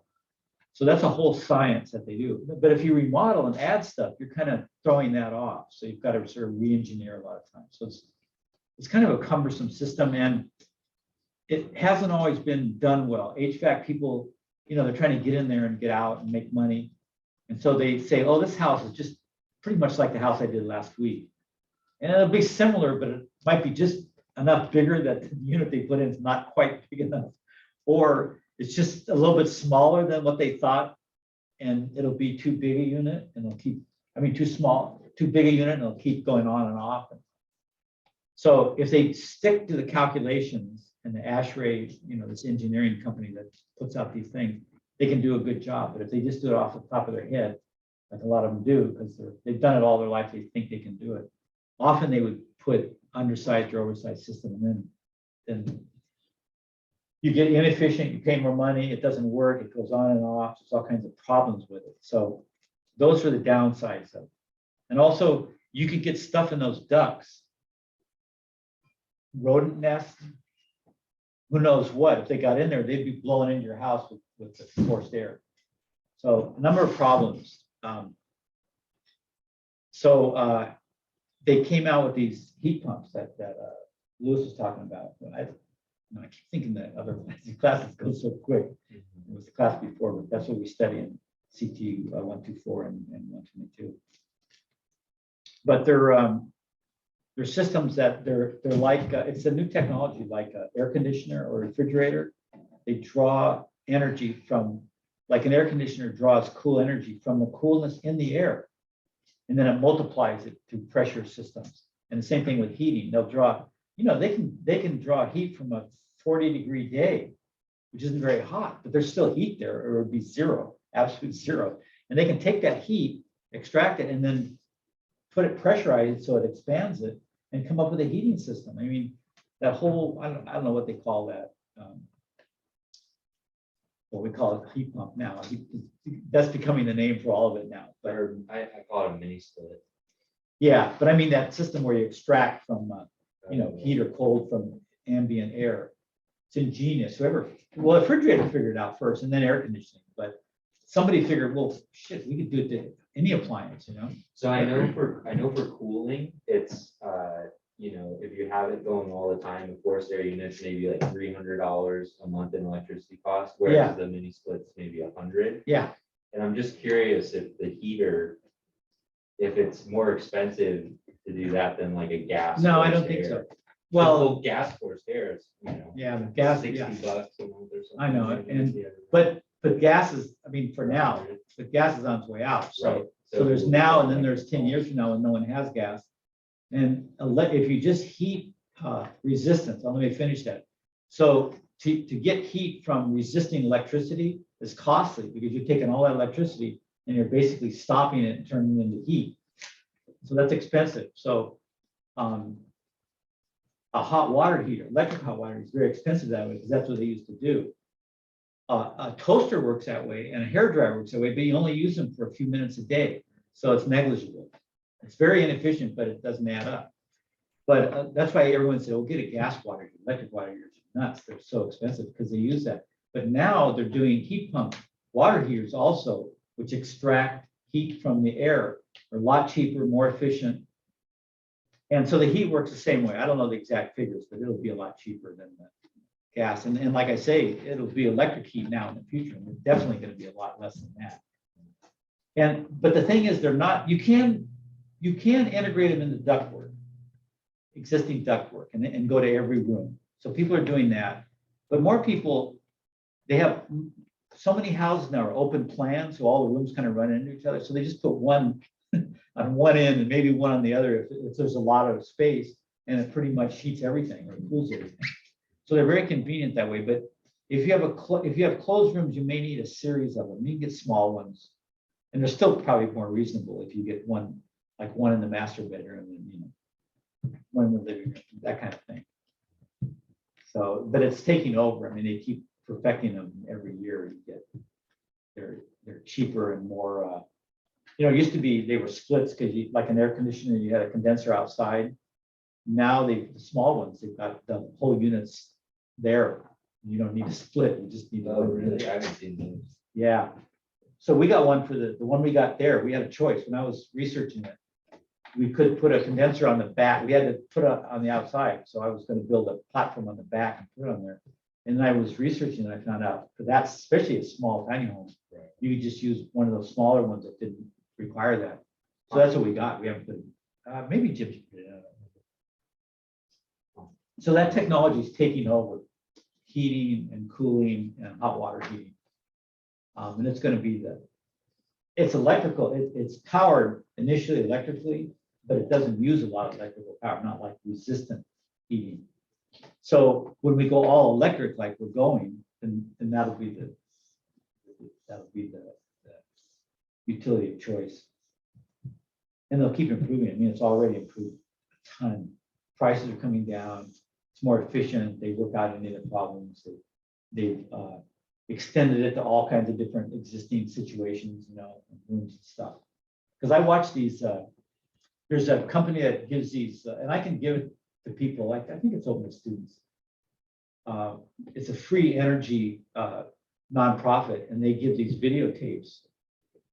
They've been doing it for a couple of years on all heat pumps and everything. And they explain it all and they show examples. It's really great. That's where I've been learning, because I realized I had to learn all this new technology. So I found out about this just in time, and I started looking at these all last summer. Continuously, they're really good. So I'll give you guys the Heat pumps, that's the. everything to do with building. They've got a lot. They're focusing on the code, which is now requiring electric only. So that's kind of but they do other things. It's really good. They have YouTubes for realtors, how to sell the new stuff, because people are scared, they hear all electric. So they've got to be nurtured into it. So they have shows on how realtors can talk about it. It's really pretty cool. So I've learned a ton. And in fact, I showed some of those things to my classes. And I went to show them this last class, and they expired. The video I had was only good for like 3 or 4 months, and then it went off. I had all these lists, and none of them worked. What's the name of the? I don't have it with me. I'll bring it next time. Yeah, it's cool. It's a nonprofit. They're in the South Coast, San Luis Obispo in here, and it's mostly led by architects. A lot of the lectures are done by these women architects that are really knowledgeable. And then there is a contractor too, who builds with heat pumps and all that stuff. So it's really knowledgeable people. And then the audiences are always contractors and realtors and subcontractors. So they ask great questions. Well, how's that going to work? And then they can answer those. So it's really useful. Great for teachers, I have to say. Yeah, otherwise I'd be teaching the same old outdated crap. So I think that's it for the plumbing. Yeah, let's go on to specs, and then that will. So go to this one. This is pretty important. So I'm going to show you 9. Yeah, unit 9, specification review. So specifications are written statements that define the extent and quality of work to be done and the materials to be used. They supplement the drawings, which in turn describe the physical location, size, and shape of the project. Specifications are often referred to as specs. So that's what you'll hear. Blah, blah, blah, blah, blah, blah. And then on the next column, what do you call that? The next column? Yeah.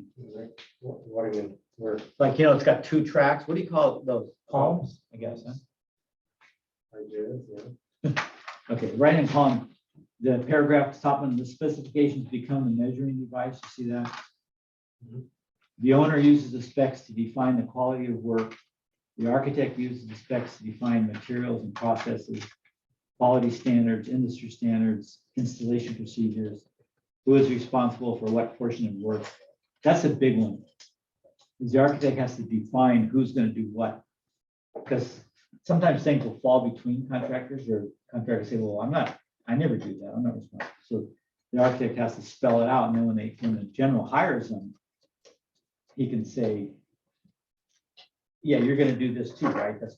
You guys do that. And I say, oh, yeah, yeah. So be surprised how much stuff people try to get out of. Civil, mechanical, and electrical engineers use specs to define quality and industry standards, blah, blah, blah. Building officials need specifications to determine compliance to local and state codes. Attorneys need specifications to assist in the resolution of disputes. Okay, so then the only other thing is how they're actually articulated. So on the next page, it says specification divisions. So there's a company, I mean, a think tank, Construction Specifications Institute, that revises these. And so that's a kind of a continual thing. As new processes and products come online and they don't fit somewhere, they have to sort of juggle the categories. So this shows 33 here. And every plan will have a list of categories. I didn't always print them. I'll show you a print in a second that has them.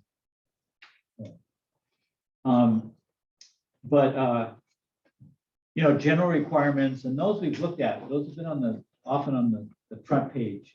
They'll have a box that have general requirements, especially with middle class residential homes. They're pretty easy to put down.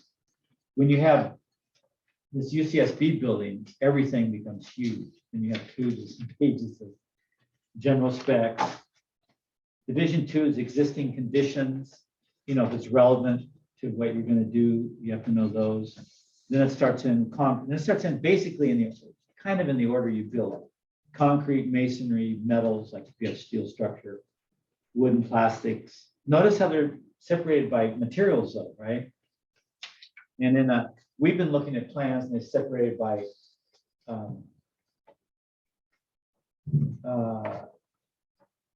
views of the house, I guess, right? General set of plans. So it's a little different type of division. Thermal and moisture protection. You can see how you get more detail in these kind of categories. Openings, finishes, specialties, equipment. God, when you get a commercial building that's got a lot of equipment like heating or air conditioning or whatever, those things get huge. Furnishing, special construction, conveying equipment, fire suppression, plumbing, heating, HVAC, electrical, communications, earthwork, exterior improvements, utilities. And that's a short list. So let's look at this Chumash plan. And this will have everything you need for all those things.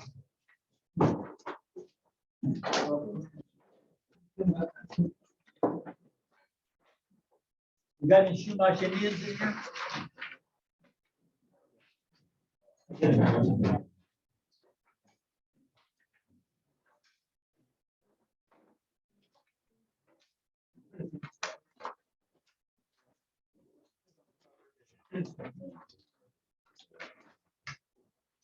So go to the very last page of this thing.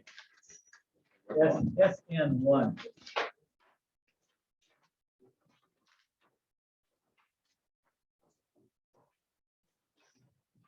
So they call it structural notes. And this is all by itself. We don't have the rest of plans for this. But I came across this, I don't think. No, I came across this and it was one of the more complete pages. Now this is for small residents or average sized residents, so it's not huge. They've got most of it in one page. They probably had other general notes in the front page, possibly. But look what they have. They have shop drawings. So this is a legal document also, right? And it tells who's responsible for what. So if someone doesn't do something, they can go, hey, right here it says you should have done that. So either do it or we're going to sue you. So look at under shop drawings. This is interesting. Number 2 says review review made of the shop drawing shall not relieve the contractor from the responsibility for compliance with the construction documents. The shop drawings will be reviewed for general conformance with the design concept of the project as indicated by the construction documents. So in other words, the plans may leave stuff out, and you have to make sure you go by the specifications rather than the plans. So the specifications have, what that's saying is the specifications, last page. Which one are you on? The one with the, all the elevations, you know, with all the siding on it. It's a small set. It's just, it's the Schumacher Learning Center.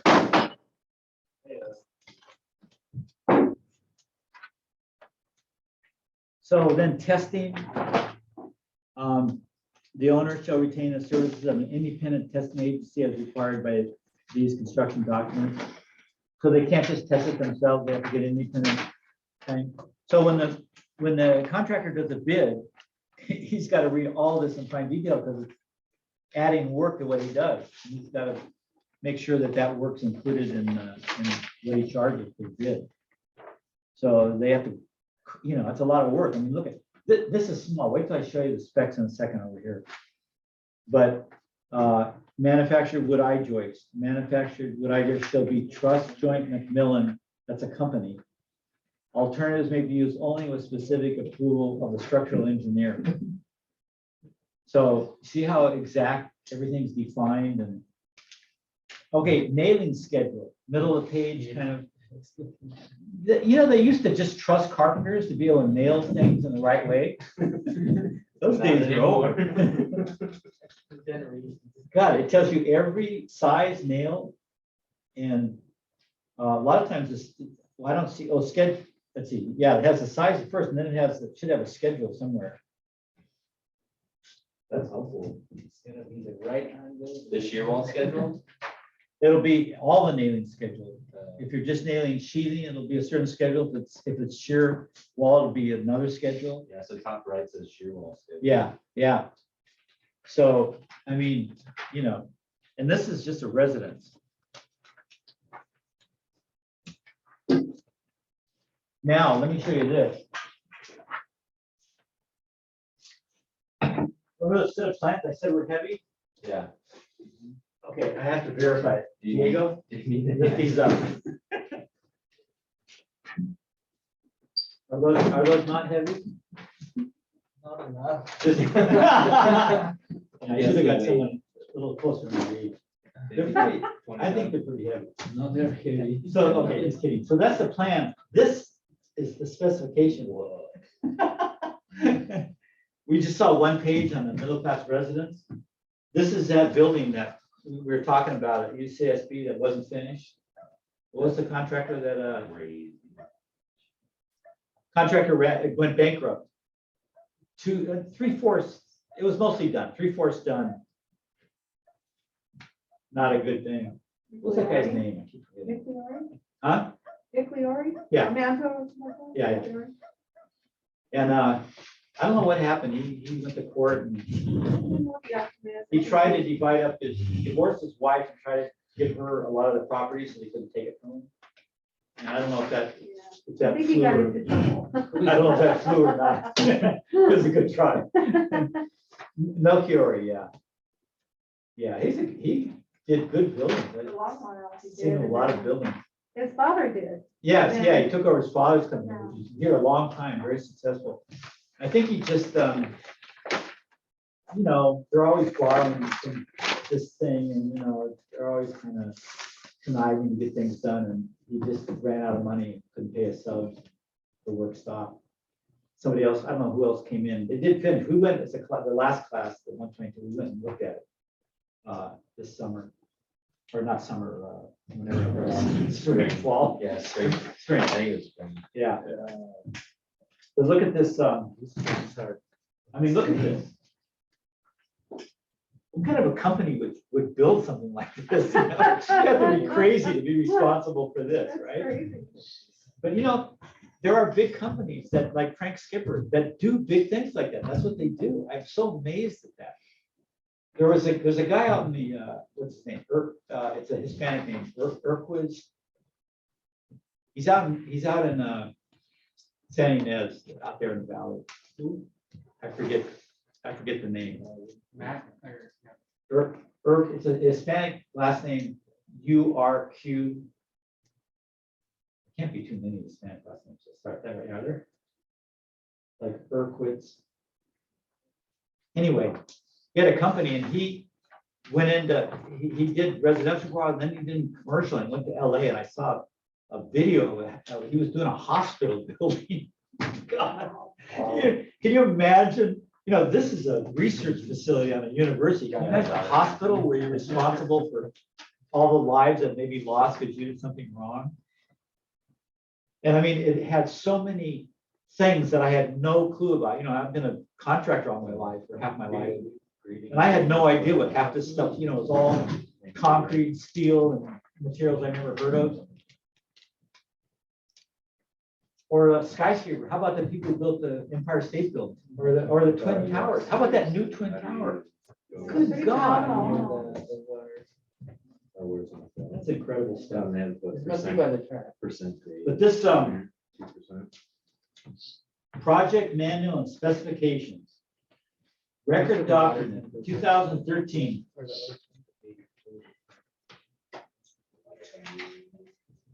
So it's a University of California, right? It's their project. Probably says who the architects are. Division 1 general requirements, site work, concrete, masonry, metals. That sounds like what we just read. Thermal and moisture protection, doors and windows, finishes, specialties, equipment, furnishings, mechanical, electrical. Yeah, that's the same as we read, so that's pretty close to what the going list is. I've looked through this when this woman, I had a student that worked for maintenance at UCSB, and she said she could give me this. When I first got it, I spent a couple of nights looking through this. But it's great bedtime reading. After you're out and about, 2 minutes. Oh, yeah. But I mean, I was just a god. I've just been a residential contractor all my life, half my life. Never these commercial buildings just get out of control. That's a whole nother self-adhering sheeting sheet flashing.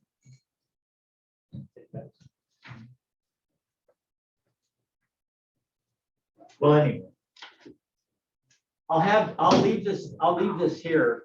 And if there's any time during the break or something, next week, you can look through it. I don't want to, it's pretty interesting. Okay, just a little bit more and then we'll go. On this same set of plans, about halfway through is E11, and it's called, it's a different house. It's not that too much. I put a bunch of different houses together in this, but it's an electrical plant. What page? E1.1.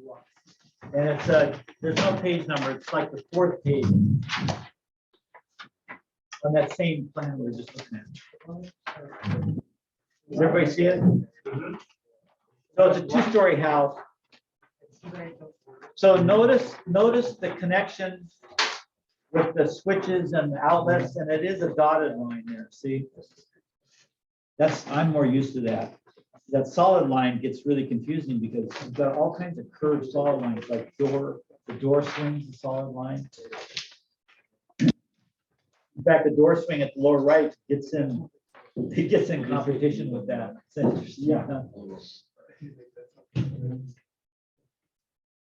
So this is what electricians get. They get a drawing like this.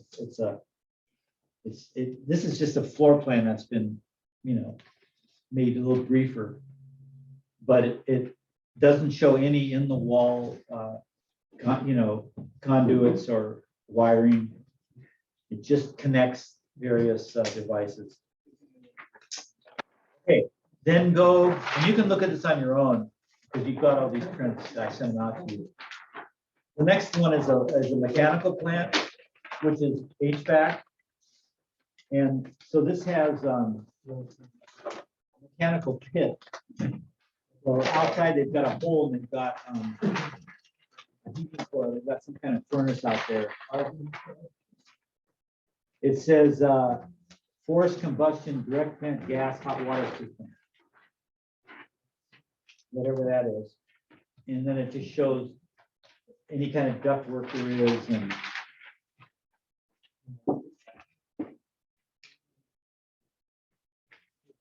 You know, on this, upper plan on the left, it shows some, floor registers there. You can see the little rectangles with X's in them. Right? So the architect draws this and says, this is where I want heat or air conditioning in these rooms. And then the plumber or the HVAC person gets these plans and says, oh, okay. And then they have to figure out which way the joists go and how they're going to run their what do you call it, ductwork throughout the house. But they mostly do it off a plan like this. And then there's general notes, see on the bottom there? So that supplements the drawing. So, you know, this is more typical to have general notes on the page where they're applied, and they're not that many in a house like this. Thing like that, you need a book of general notes. So it's a whole different animal.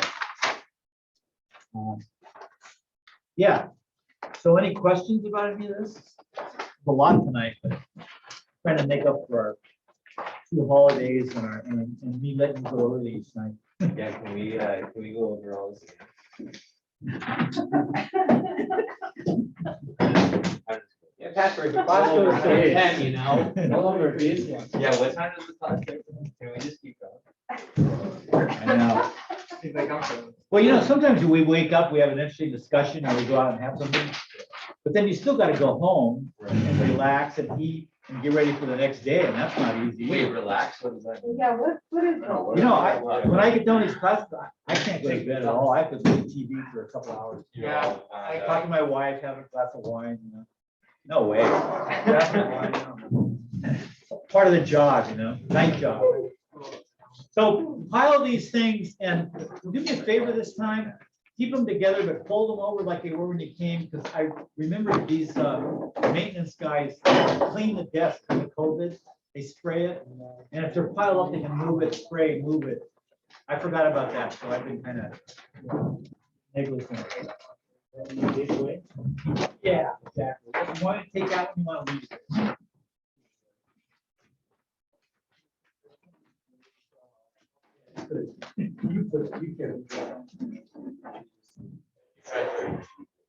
Yeah, you're welcome. So, okay, so listen. Monday class, right? We have class Monday. Monday's a final, right? Okay, hold on, before you go, let's just put that right up. Juneteenth. Yeah, that's the final. Okay, Monday is final prep, and we're gonna do a lesson after the final prep on just using the plans in construction. Then Tuesday is also, we have the final, so we have the prep Monday. So what you can do between now and Monday is make sure you have all your handouts, try to organize that. And then, because it's open handout and open plans will be here.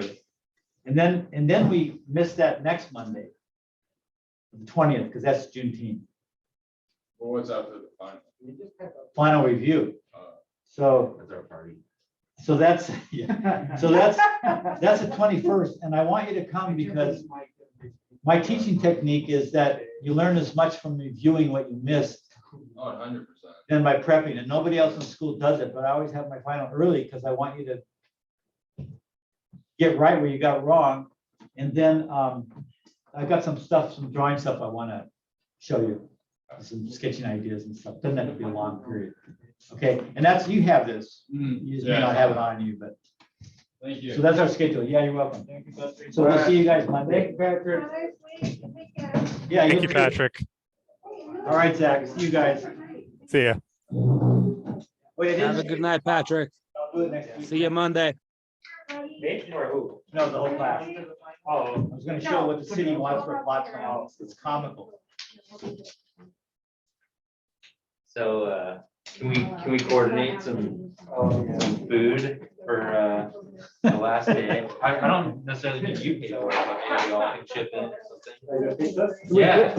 We could if you want, if you feel like it. Yeah, I think we could coordinate that with everybody. It's hard, it might really be my last day.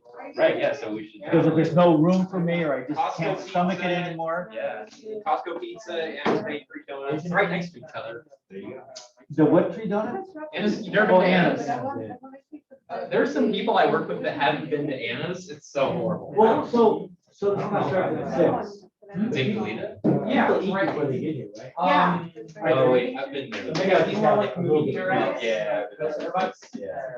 It doesn't have to be there, right? Best donuts It in has town. lights or whatever. And I could get, I could get a decent. They don't have much competition, there aren't a lot of dishes.